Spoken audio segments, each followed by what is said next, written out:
Hermanos, abran sus Biblias por favor en Romanos 8:18 y saldrá en la pantalla. Que el Señor nos ayude a mirar la gloria futura en medio de los sufrimientos de esta tierra. La palabra del Señor dice así.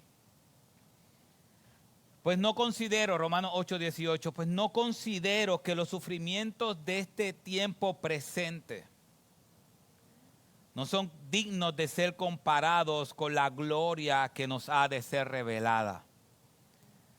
Porque el anhelo profundo de la creación es aguardar ansiosamente la revelación de los hijos de Dios.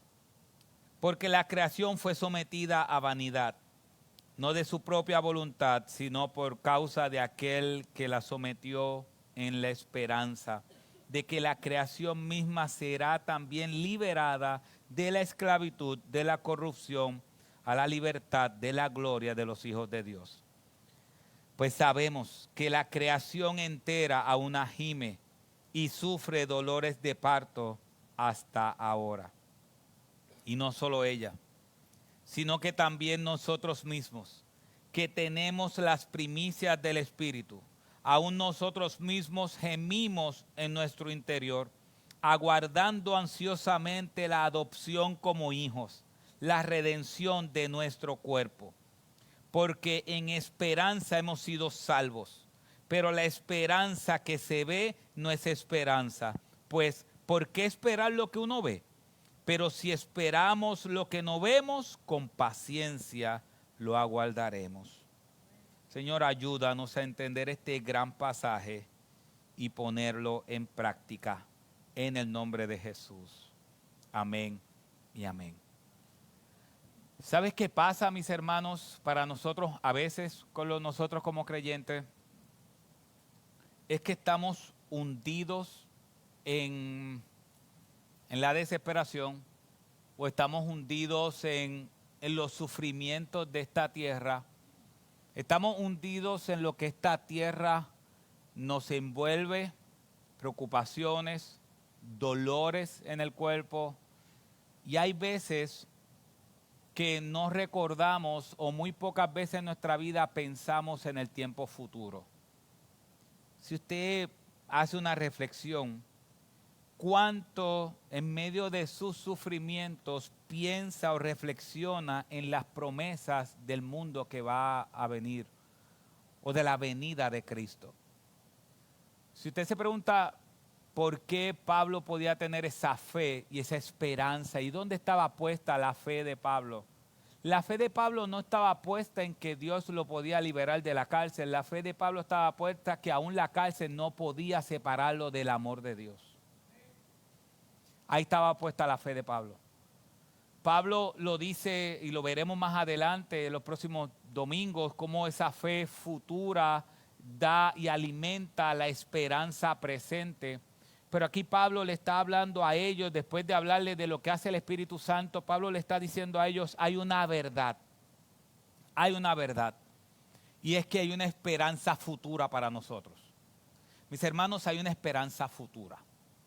Cuando alguien nos ve alabando al Señor, cuando alguien nos ve simplemente cantando, que no es creyente, puede pensar que nosotros estamos cantándole al aire. Puede pensar que nuestra fe está puesta en la nada. Pero nuestra fe no está puesta en la nada. Nuestra fe está puesta en aquel que nos escucha mientras nosotros adoramos y glorificamos su nombre. Mis hermanos, Cristo resucitó de los muertos. Cristo murió en la cruz del Calvario. Históricamente hablando, Cristo murió en la cruz del Calvario. Y Cristo resucitó de los muertos. Y Cristo está sentado en gloria. Y ahí Cristo volverá por su pueblo. Pero hay veces que nosotros casi nunca pensamos en eso. Y Pablo siempre tenía eso presente. Cuando usted ve, por ejemplo, la cárcel donde Pablo estuvo antes de ser asesinado, lo menos que esa cárcel podía producir en el corazón de una persona es esperanza. Lo menos que la cárcel podía producir en el corazón de una persona es esperanza. Pero sin embargo, Pablo, aún en medio de la cárcel, en medio de sus situaciones, Pablo era una persona gozosa y escribía respecto al gozo que debemos tener los cristianos.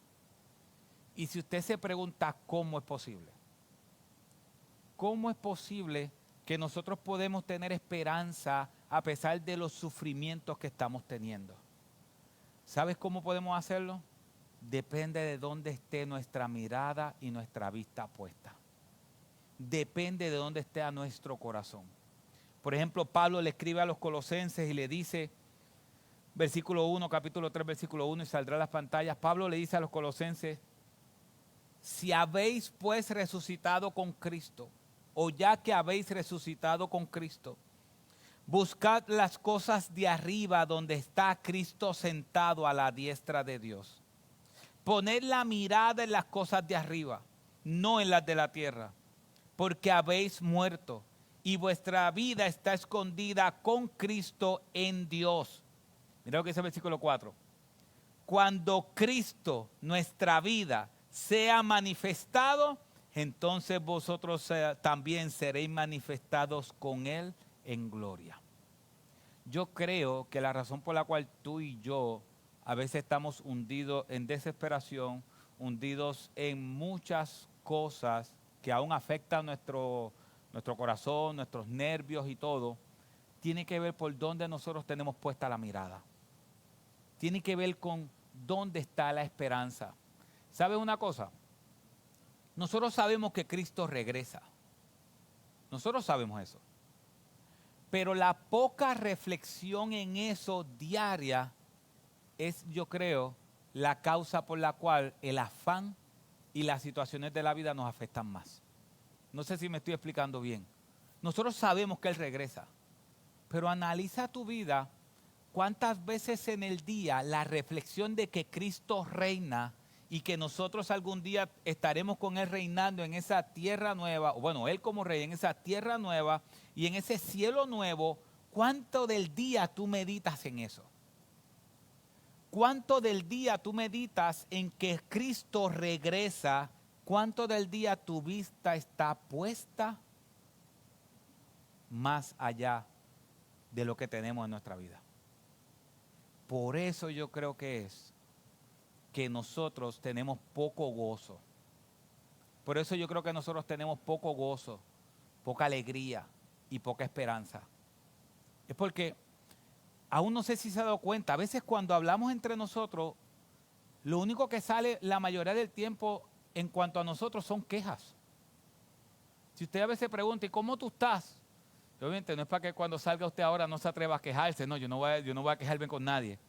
Pero si analizamos nuestras conversaciones se basan más en las situaciones de la vida que son duras.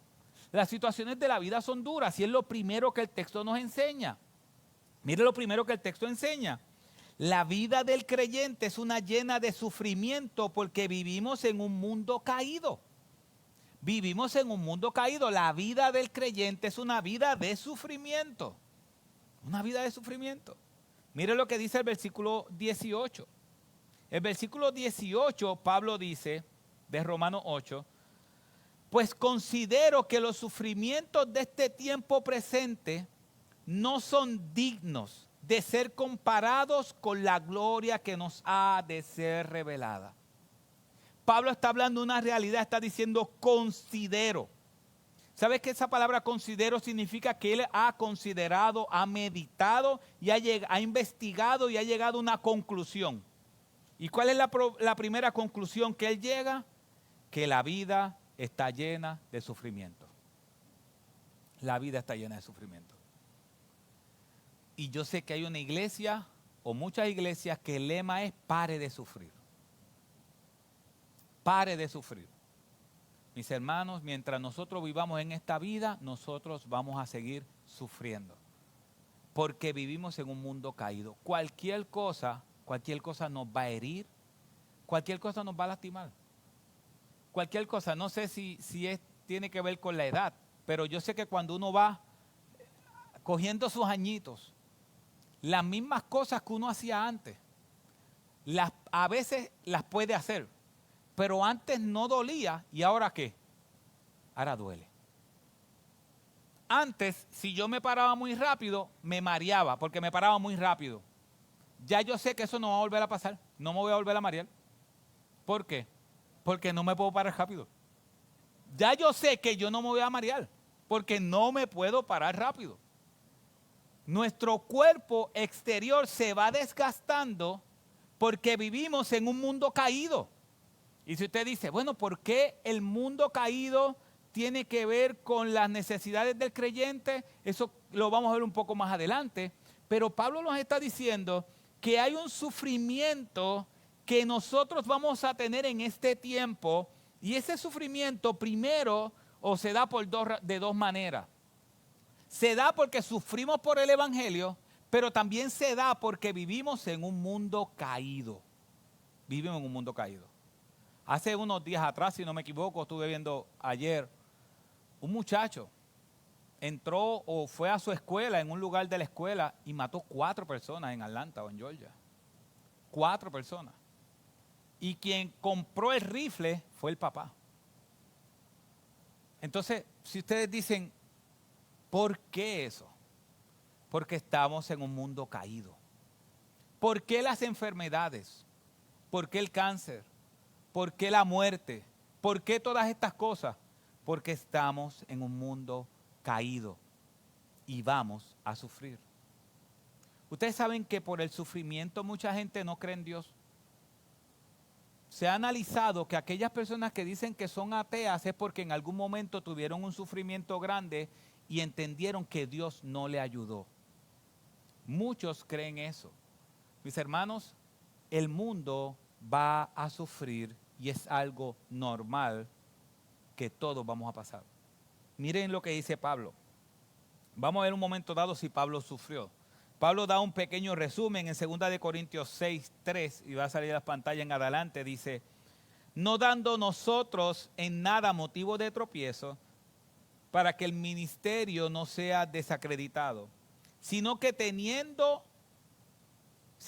en todo nos recomendamos a nosotros mismos como ministros de Dios en mucha perseverancia, en aflicciones, en privaciones, en angustias, en azotes, en cárceles, en tumultos, en trabajos, en desvelos, en ayunos, en pureza, en conocimiento, en paciencia, en bondad, en el Espíritu Santo, en amor sincero, en la palabra de verdad, en el poder de Dios, para armas de justicia para la derecha y para la izquierda, en honra y en deshonra, en mala fama y en buena fama, como impostores pero veraces, como desconocidos pero bien conocidos, como moribundos y aquí vivimos, como castigados pero no condenados a muerte, como entristecidos mas siempre gozosos, como pobres pero enriqueciendo a muchos, como no teniendo nada, aunque poseyéndolo todo. Pablo podía tener esa actitud aún en medio del sufrimiento, porque su mente y su vista estaba puesta más allá del sufrimiento. Entonces, mis hermanos, el sufrimiento es parte de nuestra vida. El sufrimiento es parte de nuestra vida. Por eso lo segundo que este texto nos enseña es que nuestros sufrimientos son reales, pero la gloria no tiene comparación. Nuestros sufrimientos son reales, pero la gloria de Dios no tiene comparación. Si nosotros vemos el versículo 18 otra vez dice, pues considero que los sufrimientos de este tiempo presente no son dignos de ser comparados con la gloria que nos ha de ser revelada. Esa palabra digno y comparado y gloria, mire la definición, la palabra comparado significa un término comercial que significa peso o pesar algo, o pesar tanto como. Y la palabra gloria era también la raíz de ser pesado, en el sentido de ser valioso como el oro. Así que cuando Pablo está diciendo, yo he llegado a una conclusión, y es que lo que me está pasando ahora, yo lo pongo en una balanza, lo pongo en un peso comparándolo con lo que Dios me va a dar cuando Él regrese, y Pablo está diciendo, es incomparable el valor. Lo pongo en una balanza, lo que yo estoy viviendo ahora versus lo que voy a tener cuando Cristo regrese, y estas dos cosas son incomparables. Pablo dice, los sufrimientos de este siglo no son comparados, no son dignos de ser comparados con la gloria que nos ha de ser revelada. No. Entonces, nosotros debemos animarnos.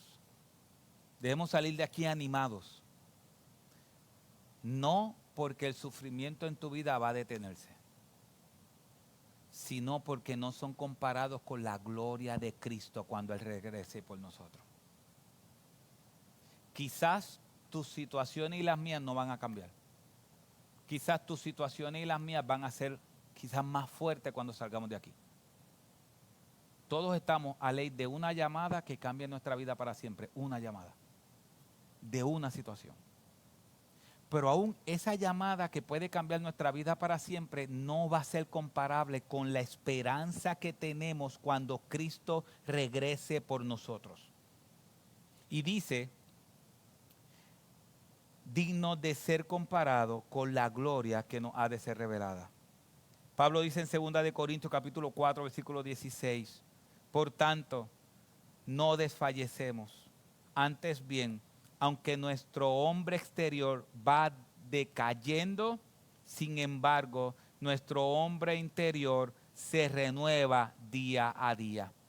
Pues esta aflicción leve y pasajera, mire lo que dice, esta aflicción leve y pasajera nos produce un eterno peso de gloria que sobrepasa toda comparación, al no poner nuestra vista en las cosas que se ven, sino en las que no se ven. Porque las cosas que se ven son ¿qué? Temporales, pero las que no se ven son eternas. ¿Por qué lo que estamos viviendo provoca una situación tan difícil y más complicada en nuestros corazones y nuestras almas?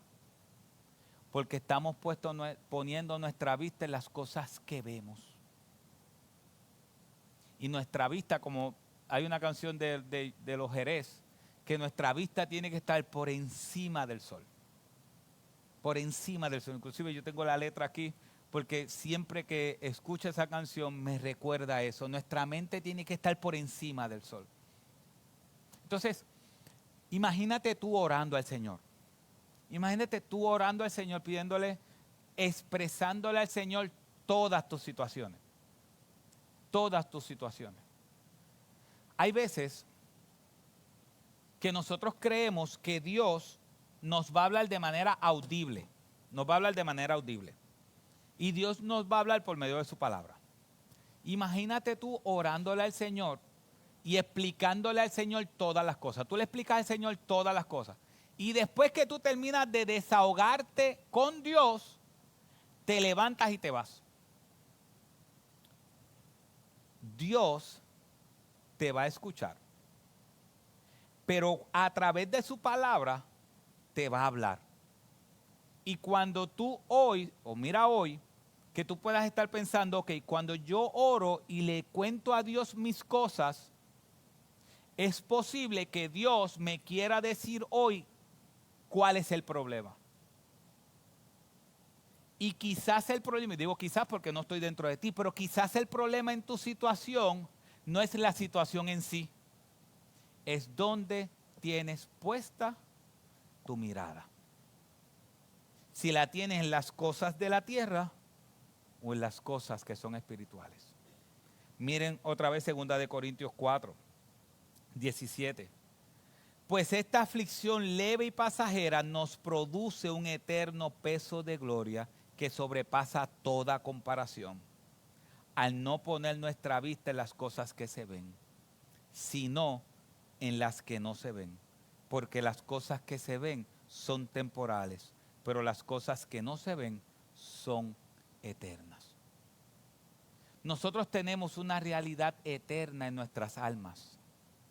Y es que nuestra vida es eterna con Cristo. Él dijo que el que cree en Él, aunque esté muerto, ¿qué? Vivirá.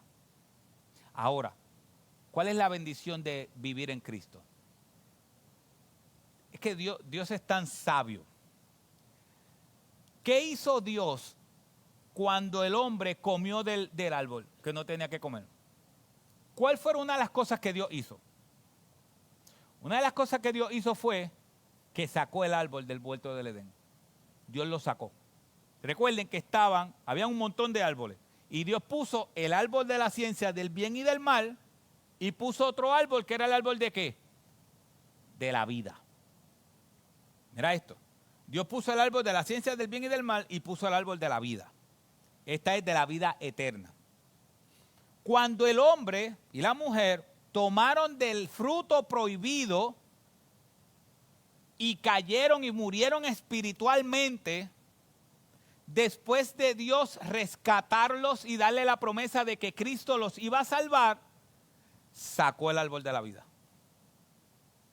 Porque Él dijo, si después de estar en muerte espiritual, comen del árbol de la vida eterna, van a vivir para siempre ¿cómo? En el estado de muerte espiritual. No sé si me estoy explicando bien. Si ellos hubiesen comido del árbol de la vida sin caer, vivían eternamente en el estado donde estaban.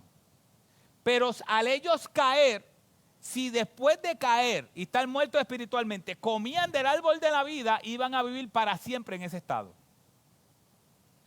El Dios sacar el árbol de la vida fue un acto de misericordia. Pero ¿sabes cuándo se vuelve a hablar del árbol de la vida? En Apocalipsis. En Apocalipsis, Dios vuelve a hablar del árbol de la vida. ¿Y sabe qué dice? Que nosotros comeremos de ese árbol de la vida. Disfrutaremos del árbol de la vida. Entonces, nuestra vida es eterna, pero no en esta carne, no en este cuerpo que se duele, no en estas situaciones. Nuestra vida es eterna, pero con un cuerpo glorificado y transformado. Con un cuerpo glorificado y transformado. Así que Pablo le está diciendo a los romanos, su vista está puesta en los problemas, pero los problemas y las situaciones en este mundo son normales, pero cuando lo comparamos con la gloria venidera es incomparable. Cristo es mejor y en comparación no puedo compararlo. Y lo tercero que nos dice es que nos habla que también la creación espera la liberación de su esclavitud. Acompáñenme si ustedes pueden a Génesis capítulo 3 versículo 17, aunque saldrá en las pantallas. Génesis 3, 17. En Génesis 3, 17 y 18 pasa algo en ese Génesis. Que Pablo viene y lo presenta nuevamente en el Nuevo Testamento. Y es que en Génesis dice, entonces dijo a Adán, esto es Dios ya dando la reprensión a Adán y a Eva. Entonces dijo Adán, por cuanto has escuchado la voz de tu mujer y has comido del árbol del cual te ordené, diciendo, no comerás de él, maldita será que la tierra por tu causa, y con trabajo comerás de ella todos los días de tu vida, y espinos y abrojos te producirá, y comerás de las plantas del campo. ¿Qué pasó? Esto es impresionante. Ese texto, si usted puede marcarlo, marque esta parte. ¿Quién fue el que pecó? Adán y Eva. ¿Quién se supone que fueran malditos? Adán y Eva. ¿Y a quién Dios maldijo? A la tierra. En ningún lugar dice que Dios maldijo a Adán y a Eva. A Adán y a Eva Dios le dio gracia. Le enseñó que algún día iba a venir Cristo, que era el Salvador, que iba a ser el Salvador de sus almas y de todos los que creen. Y Dios maldijo la tierra a tal punto que dice, maldita será la tierra por tu causa. Con trabajo comerás de ella. En otras versiones dice, con sudor de tu frente comerás de ella todos los días de tu vida. Entonces, si aquellos que son agricultores, yo no sé sembrar nada. Yo creo que nunca en mi vida he sembrado nada. Pero aquellos que siembran saben que cómo se siembra con sudor. Cómo se trabaja la tierra con sudor. Y si usted se pregunta por qué, por la caída de Adán y Eva, es que se trabaja ahora con esfuerzo. Pero es por Adán y Eva, es por esa caída, pero ¿por qué es? Porque Dios maldijo la tierra. Entonces, mira lo que hace la maldición. ¿Qué produce la maldición en la tierra? Espinos y abrojos. Así que cuando usted va caminando por ahí, nosotros esta semana íbamos pasando por un lugar y mi esposa me dice, oye, mira toda la mala hierba que le creció al lado de esa planta. Y ahora, hablando con ustedes, recuerdo eso y digo, eso es consecuencia de la maldición de Dios a la tierra. Dios maldijo la tierra por el pecado de nosotros. Pero Pablo dice en este texto, ahora, teniendo ese contexto general de lo que Dios hizo en Génesis, ahora miremos lo que Pablo dice en Romanos 8:19, dice, porque el anhelo profundo de la creación es aguardar ansiosamente la revelación de los hijos de Dios, porque la creación fue sometida a vanidad, no de su propia voluntad, sino por causa de aquel que la sometió en la esperanza de que la creación misma será también liberada de la esclavitud, de la corrupción, a la libertad de la gloria de los hijos de Dios. Si ve el versículo 21 dice que aún la tierra necesita ser liberada de la esclavitud. No tan solo por el pecado hizo esclavo al ser humano, la tierra también es esclava. Y dice que la creación misma será también liberada de la esclavitud, de la corrupción, a la libertad de la gloria de los hijos de Dios. Pues sabemos que la creación entera aún gime y sufre dolores de parto hasta ahora. Así que todo lo que nosotros vemos que esta tierra puede dar y la creación son dolores de parto. ¿Por qué? Porque está esperando, versículo 19, está guardando ansiosamente la revelación de los hijos de Dios. Aún la tierra está esperando que Jesucristo regrese. Aún la creación está esperando que Cristo regrese. Tony Mérida dice, ahora mismo hay algo muy ordinario en el pueblo de Dios. En la superficie somos personas normales, débiles e incluso vasijas de barro. Al mismo tiempo hay algo espectacular en un cristiano que se revelará en el futuro.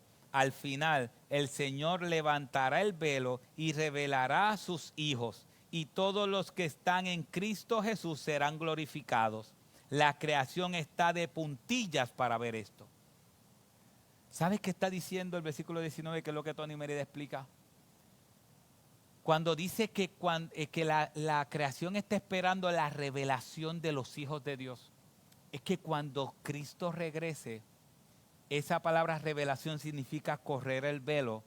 Dios va a correr el velo y va a mostrar todos sus hijos glorificados. Todos sus hijos los va a mostrar con un cuerpo glorificado. ¿Y sabes qué está haciendo la tierra? La tierra está esperando a que eso ocurra. ¿Sabes qué? Cuando nuestro cuerpo de creyente sea resucitado y Dios corra el velo para que aún la creación vea la gloria de sus hijos, ahí el Alzheimer se va. El cáncer se va.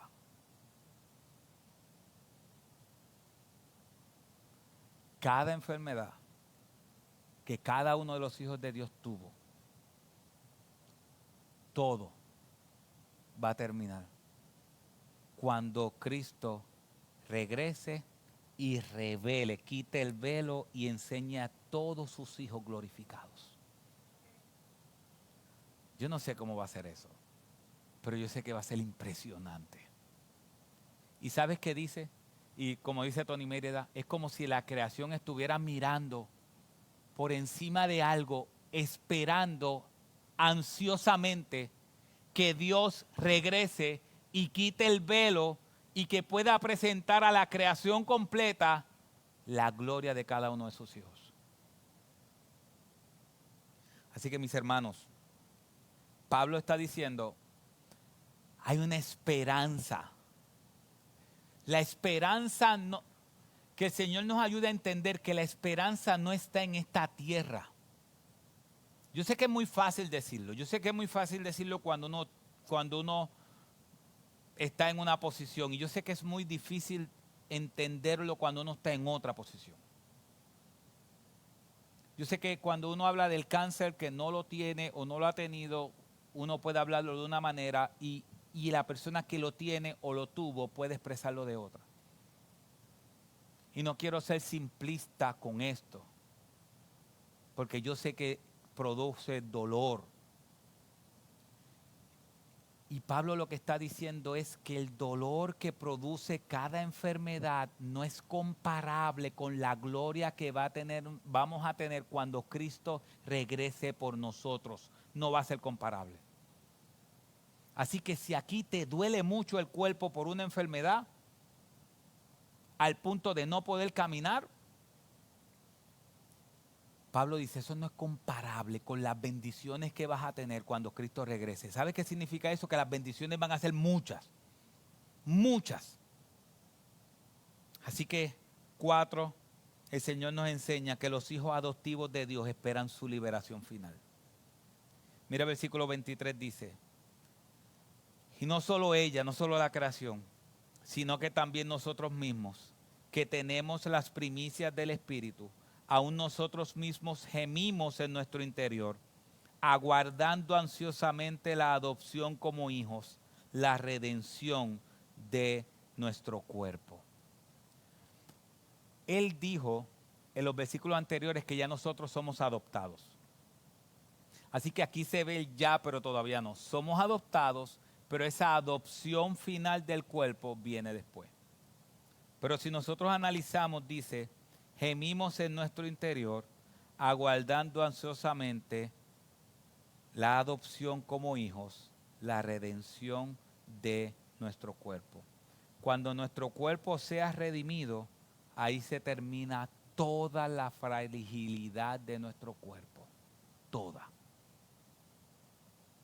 Todos los dolores, todo lo que hemos pasado, sea por el servicio a Dios o sea por vivir en un mundo caído, todo pasará cuando Cristo regrese por nosotros.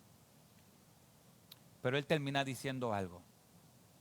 Él termina diciendo versículos 24 y 25. Porque en esperanza hemos sido salvos, pero la esperanza que se ve no es esperanza. Pues, ¿por qué esperar lo que uno ve? Pero si esperamos lo que no vemos, con paciencia lo aguardaremos. La fe tiene que jugar el centro de nuestra alma. La fe, la esperanza. Mis hermanos, algo importante de la fe. Y yo sé que usted lo ha escuchado. Y esto es importante. Pablo está hablando de la fe. Pablo está hablando simplemente si tú vas a tener esperanza en algo que tú puedes ver o tocar, no es fe, no es esperanza. La esperanza es aguardar ansiosamente con la certeza y la seguridad de que algo va a pasar, eso es fe. Pero nuestra fe no está basada en la nada. Nuestra fe no es un salto al vacío, nuestra fe no es yo creo y ya. Nuestra fe está fundamentada sobre una persona, históricamente comprobable, que caminó en Jerusalén hace más de 2000 años atrás y que hizo milagros. Nuestra fe no está en simplemente fe, nuestra fe está puesta en Cristo, que Él levantó muertos, restauró personas enfermas, murió en la cruz del Calvario y resucitó al tercer día. Y yo sé que he dicho esto muchas veces, pero es importante que lo recordemos. La gente que vio a Cristo resucitado fueron más personas que los que vieron a Colón llegando a Puerto Rico. Yo creo. Los historiadores me confirman, para no decir una mentira. ¿Sí? Ok, pues sí. Si la gente que vio a Cristóbal Colón fueron menos que los que vieron a Cristo resucitado, ¿tú sabes qué dice la Biblia?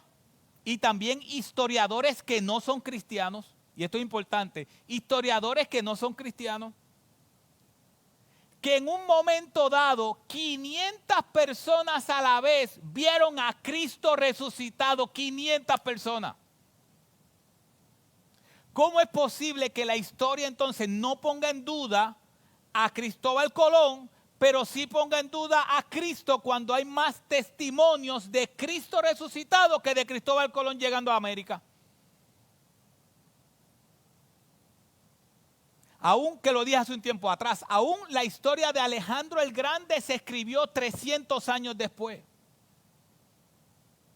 Se escribió mucho tiempo después, si no me equivoco, mucho tiempo después. Las historias de Cristo se escribieron 20 años después, 30 años después, cuando todavía había gente viva. Cuando Pablo le escribe a los Corintios capítulo 15, le está diciendo de la esperanza que tenemos en Cristo. Pablo está diciendo, y lo vieron 500 personas a la vez, y muchos de los cuales viven hoy. Pablo le está diciendo a los Corintios, si tú tienes duda de que Cristo resucitó, vete, pregúntale a la gente que lo vio, porque todavía la mayoría están vivos.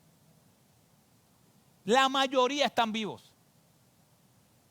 O sea que hay evidencias de que Cristo resucitó de los muertos. Evidencia histórica de que Cristo resucitó de los muertos. Mis hermanos, si usted cree en la tierra joven, aquellos que están leyendo Génesis ahora saben que está la tierra joven y la tierra vieja. Aquellos que creen en la tierra joven creemos que el mundo tiene quizás 10,000 años. Un día, a 2 personas que estaban muertas espiritualmente, Dios los perdonó y le dijo, algún día va a llegar un Salvador y la confianza en ese Salvador y en esa fe te va a salvar. Y quizás 3,000, 4,000 años después, no sé, 5,000 años después, ese Salvador llegó y salvó a todo el que cree. Si Cristo y Dios nunca han fallado a una promesa, nunca. Mis hermanos, ¿saben una cosa? Los evangelios que usted tiene, Mateo, Marcos, Lucas y Juan, son escritos históricos. Son narrativas históricas. ¿Y sabes qué ha pasado con mucha gente que ha tratado de estudiar los evangelios para buscar que no es histórico? ¿Sabes qué ha pasado con ellos? Han terminado convertidos. Cuando se dan cuenta que Mateo, Marcos, Lucas y Juan son historias verídicas. Historias, es historia.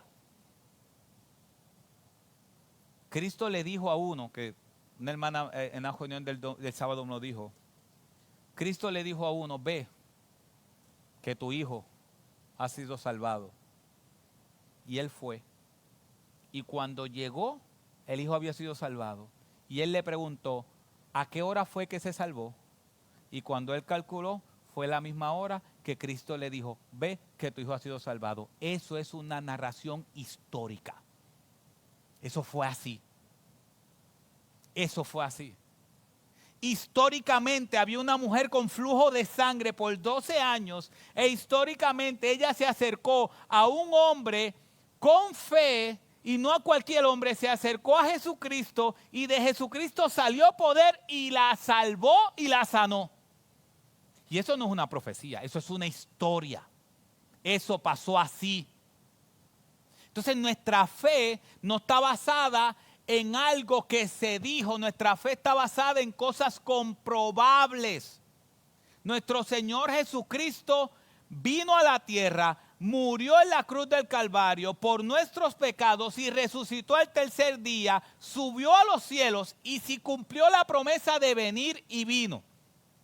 Cumplió la promesa de vivir en santidad y vivió en santidad. Cumplió la promesa de morir en una cruz por nuestros pecados y lo cumplió. Cumplió la promesa de resucitar de los muertos y resucitó. No va a cumplir la promesa de que va a regresar. No la va a cumplir. La va a cumplir. Él cumple sus promesas.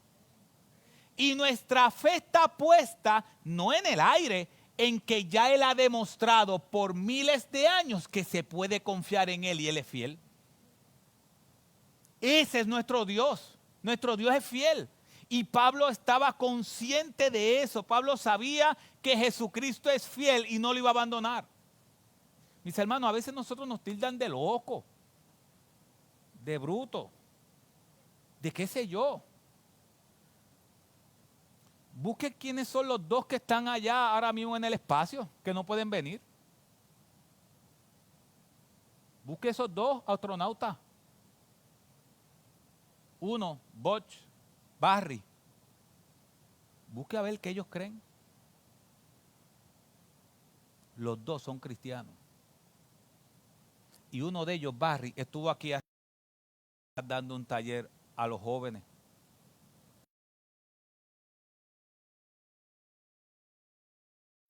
Los dos astronautas que están ahora en la palestra por una situación de un error o algo así que está pasando allá, los dos son fieles creyentes. Es más, Barry es pastor en una iglesia. Es parte del cuerpo pastoral en una iglesia. Oye, cuando alguien me dice que los cristianos son brutos, digo, diantre, que somos brutos. Yo no creo que un astronauta que ya va por segunda o tercera vez al espacio y era el capitán de los viajes al espacio, bruto. Nosotros podemos hacer muchas cosas, a veces medios locos, por el Señor, pero brutos no somos, porque hemos creído en una verdad comprobable. Jesucristo es el Señor, resucitó de los muertos y Jesucristo vendrá. Pero nosotros tenemos que tener la fe en eso, mis hermanos. Eso es una verdad, pero el problema es la fe en eso. Miren, antes de poner la cita de Job, déjame explicarle un poco quién era Job o cuándo se escribió Job. Se entiende que Job se escribió entre Génesis 11 y Génesis 12. Después que pasa la Torre de Babel y se confunden en las lenguas, viene Job. Cuando Job está en su vida o Job está viviendo, la Biblia todavía no estaba escrita ni nada, ni aún el Antiguo Testamento. Todavía Moisés, imagínate, todavía no estaba Abraham, va a estar Moisés. Todavía falta un montón, porque el pueblo de Israel estuvo 400 años en Egipto y después vino Moisés, así que imagínense todos los años que faltaban. Así que lo que quiero decir con esto es que Job conocía menos que tú y que yo. Job conocía de Dios menos que tú y que yo. Nosotros hoy tenemos los 66 libros de la Biblia escritos para nosotros, para poder mostrarnos la revelación de la grandeza de aquel que nos salvó, pero Job no tenía nada de eso. No había nada escrito oficialmente. Y miren lo que Job dice en el capítulo 19, versículo 25. Él dice, yo sé que mi Redentor vive y al final se levantará sobre el polvo y después de deshecha mi piel, aún en mi carne veré a Dios, al cual yo mismo contemplaré y a quien mis ojos verán y no los de otro, aunque desfallece mi corazón dentro de mí. En ese momento Job estaba con lepra. Y antes de eso Job estaba diciendo que solamente le quedaba la carne entre los dientes. Obviamente es una poesía, pero nos está hablando de su estado externo. sus amigos lo habían abandonado. Su esposa le dijo, maldice a tu Dios y muérete. Él estaba en una situación difícil completa, tanto de enfermedad como de amistades. Y del más profundo dolor, él saca esto y dice, pero yo sé. Él no está diciendo yo creo. Él no está diciendo es posible. Hay una gran posibilidad. No, él está diciendo yo sé. Yo estoy seguro que aquel que me va a comprar, o aquel, porque él está hablando en el pasado, mirando hacia el frente, hacia la cruz. Job está diciendo, yo estoy convencido que va a venir alguien que me va a comprar y él vive. Y al final se levantará sobre el polvo. ¿Quién se va a levantar? Él se levantó. Está hablando de una profecía de 1000 y pico de años antes. No, 1000 y pico no. Quizás 3000 años antes, 4000 años antes, 5000 años antes. Él estaba mirando y estaba diciendo, va a venir alguien que me va a comprar y se va a levantar del polvo. Se levantará sobre el polvo. Eso no fue al azar. Eso fue una profecía que se cumplió. Y él dice, yo sé que mi Redentor vive y después de deshecha esta mi piel, aún en mi carne veré a Dios. Yo creo que con la mitad de esa fe nosotros podemos vivir hasta que Él venga. No, con la mitad no. Ahora sí digo yo, como dijo un hermano en un estudio, aún con un granito de mostaza de esa fe, de la fe que tiene Job, con un chin, como dijimos en el estudio ahorita, aún con un chin, yo vivo con gozo hasta que Cristo regrese. Entonces, el punto es, si Cristo, nuestras aflicciones van a ser muchas, pero Cristo vuelve por nosotros. Entonces, ¿dónde está el gap entre muchas aflicciones y Cristo vuelve por nosotros? Está en mi fe. Está en que estamos mirando las cosas que se ven. Y Él quiere que podamos las cosas en lo que no se ve. Ahora, escuche bien, en lo que no se ve por ahora. La fe no es que está puesta en lo que no se ve, que nunca se va a ver. Nuestra fe está puesta en lo que no se ve ahora. Pero Él dijo, aún de deshecha está mi piel, aún en mi carne veré a Dios. Y dice, al cual yo mismo que contemplaré, a quien mis ojos verán y no los de otro.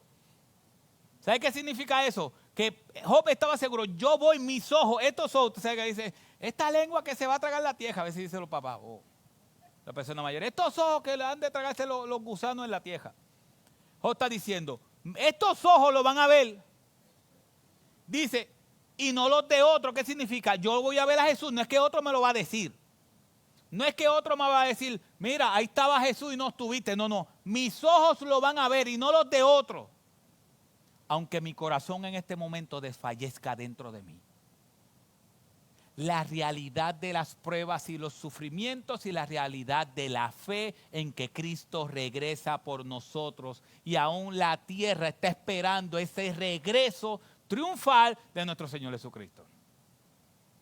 Tanto la tierra está esperando ese regreso y nosotros estamos esperando ese regreso. Miren, hay una canción, no la voy a cantar, pero no voy a hacer como Yacel al final de ahorita, pero dice, es la canción que se llama Por encima del sol. Escucha esta canción, no va a salir a la pantalla, escucha esta canción. Por encima del sol hay una vista real. De allí la vida se puede ver como es en verdad. Una visión celestial de todo lo terrenal. Toda la historia se ve a la luz de la eternidad. Quiero fijar mis ojos mucho más allá de lo que puedo ver. Miles de páginas me sirven de ventana para andar por fe. Mi Dios está en su trono y lo gobierna todo. Puedo yo confiar, pues soberano es Él. Pueden subir las aguas Firme está mi alma cuando puedo ver por encima del sol.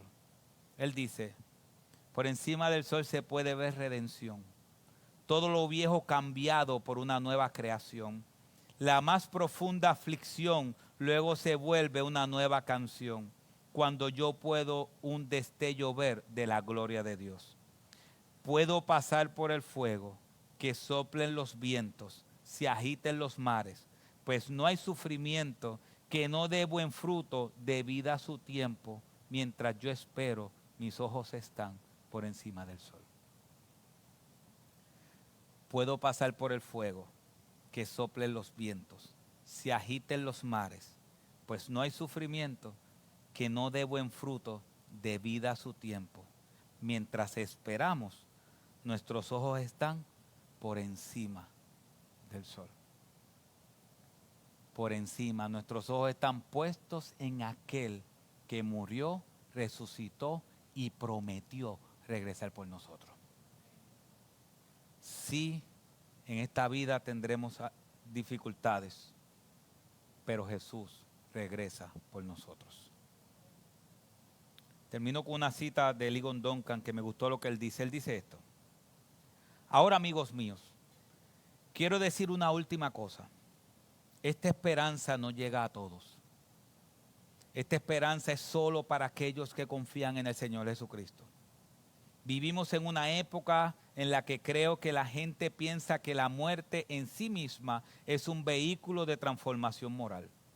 En esta sociedad se dice uniforme y regularmente que el ser humano más miserable y que odia a Dios simplemente porque murió está inmediatamente en los brazos de Dios. El cielo no es una especie de deseo moral débil que las personas que mueren vayan a un lugar mejor. Es una esperanza segura, basada en la confianza en Jesucristo, tal como se ofrece en el Evangelio. Y solo aquellos que confían en Él, tal como se le ofrece en el Evangelio, consideran esa realidad en su propia experiencia. Y es muy importante para nosotros recordar que esta esperanza de gloria que tenemos ante nosotros está basada directamente en la fe en Jesucristo. Todo esto, todo ese cielo nuevo y esa tierra nueva, todo el oro y todo lo que el Apocalipsis nos dice, que Cristo regresa en unas nubes o en un caballo blanco, después que regrese, sea en la nube o en el caballo blanco, no importa, después que regrese, y que tendrá escrito en su muslo Rey de Reyes y Señor de Señores. Esas promesas son para todo aquel que cree. Todo aquel que le ha entregado su vida a Jesús. Como dice Ligon Duncan, mucha gente piensa que todo el que muere hoy está en los brazos de Jesús. Está en los brazos de Dios. Si en tu vida tú has odiado a Dios, si en tu vida tú has rechazado a Dios, si en tu vida a ti te ha importado poco Dios, ¿por qué quieres pasar con Dios el resto de la eternidad? Si has vivido 80 años y no te ha importado Dios, ¿por qué quieres pasar con Dios una eternidad? Si no quisiste pasar con Él 50, 30, 40, 80 años. No hace sentido. Para vivir con Dios no tienes que esperar a morir. Si no vives con Dios en esta tierra, tampoco vivirás con Dios cuando mueras. La única manera de vivir con Dios es por medio de Jesucristo y la fe en Él. Así que si tú estás aquí y no eres creyente, yo te voy a invitar a creer. No a una religión, no a mí, a Jesucristo. El que murió por los pecados, resucitó al tercer día, ascendió a los cielos y el mismo que regresa. Entrégale tu vida a Él y de esa manera comenzarás a vivir con Él y con Dios aquí y por el resto de la eternidad. Que a Él sea la gloria. Padre, gracias, Señor. Gracias, Padre, porque tenemos esperanza segura en ti. Padre, aunque soplen los mares, aunque pase todo, Cada cosa que nos pase tiene un peso de gloria aquí en la tierra. Padre, ayúdanos a poner la mente en ti. Ayúdanos a ser como Job, a tener esa misma fe, que yo sé que mi Redentor vive. Y aunque esté deshecha está mi piel, en mi carne he de ver a Dios, y mis ojos le verán y no otros, aunque nuestro corazón desfallezca dentro de nosotros. Padre, ayúdanos a tener esa fe. Padre, nosotros sabemos, y tú sabes ya, que las aflicciones de este siglo son difíciles, son fuertes. Ya lo sabemos, Señor. Ahora ayúdanos a contemplar tu gloria, ayúdanos a contemplar que no es comparable con la gloria que tú traerás cuando regreses. Padre, ayúdanos a entender eso. Ayúdanos a vivir por fe. Tu palabra dice que muchas son las aflicciones del justo, pero de todas nos librará Jehová. Padre, si hay alguien aquí que no te conoce, yo te pido en el nombre de Jesús que tú hables a su vida, que le puedas mostrar la grandeza del Salvador y que pueda rendir su corazón y su alma a ti y que pueda entregarse a ti y vivir para ti el resto de su vida, porque no hay mayor bendición que estar contigo en una relación de amor, de amistad y de paternidad con el único Dios verdadero. Pero esa obra solamente la puedes hacer tú por medio de tu Espíritu Santo. Por eso te pedimos en el nombre de Jesús, haz la obra que solo tú puedes hacer. Llénanos de fe, Señor. Aumentanos la fe. En el nombre de Jesús. Amén.